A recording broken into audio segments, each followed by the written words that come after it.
in a friendly way, nuclear dust. We're not going to be making any nuclear dust in Iran. And we've been strong. I want them to succeed. I want them to end up being a great country, frankly, but they can't have a nuclear weapon. That's the only thing.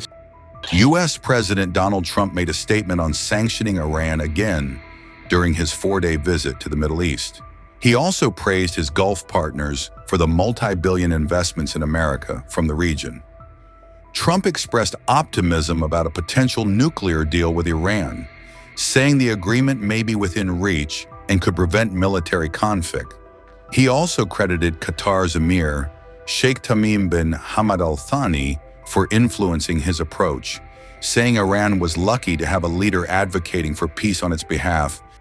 They have great leadership talents in this part of the world, and that's why they're doing so well. And you probably read today the story about Iran has sort of agreed to the terms. They're not going to make, I call it in a friendly way, nuclear dust. We're not going to be making any nuclear dust in Iran. And we've been strong. I want them to succeed. I want them to end up being a great country, frankly, but they can't have a nuclear weapon. That's the only thing. It's very simple. It's not like I have to give you 30 pages worth of details. There's only one sentence: they can't have a nuclear weapon.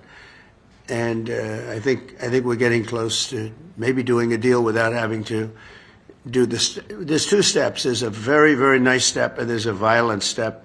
The violence like people haven't seen before.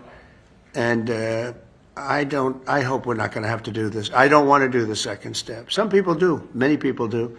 I don't want to do that step. So we'll see what happens. But we're in very serious negotiations with Iran for long-term peace. And if we do that, it'll be fantastic. And for this country in particular, because you're right next door. You're a stone's throw away, not even, right? You're a foot away. You can walk right into Iran. Other countries are much further away, so probably it's not quite the same level of danger. But we are going to protect this country. It's a very special place with a special royal family, and the head of the royal family is two heads of the royal family, really, if you think. Great people, and they're going to be protected by the United States of America. And I think we're not going to have to do it because I believe very strongly in peace through strength. Now, we just gave out in the budget a $1 trillion budget, which is the biggest we've ever done. $1 trillion, never came close to a number like that. We'd be at 800. It would be at 800 billion. Would be at maybe 900, 910. We never got anywhere close to $1 trillion, but we're doing it. Hopefully, we will not have to use these weapons. We make the greatest weapons in the world. We make the greatest fighter jets. We make the greatest. I guess Larry would know better than anybody, but we make the greatest planes in the world, the greatest missiles and defense systems.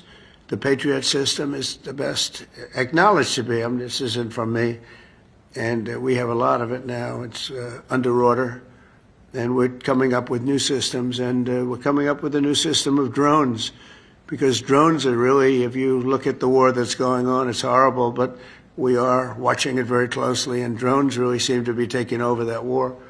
And so I hope you're going to come up with some nice, inexpensive engine for a drone so that we don't have to spend so much. I asked one of the companies, I said, I want a lot of drones. And, you know, in the case of Iran, they make a good drone. And they make them for $35,000, $40,000. So I said to this company, I want to see it. They came in 2 weeks later with a drone that cost $41 million. I said, that's not what I'm talking about, $41 million. I'm talking about something for $35,000, $40,000 where you send thousands of them up. And that's a great way. And they're very good, too, and fast and deadly. Horrible, actually.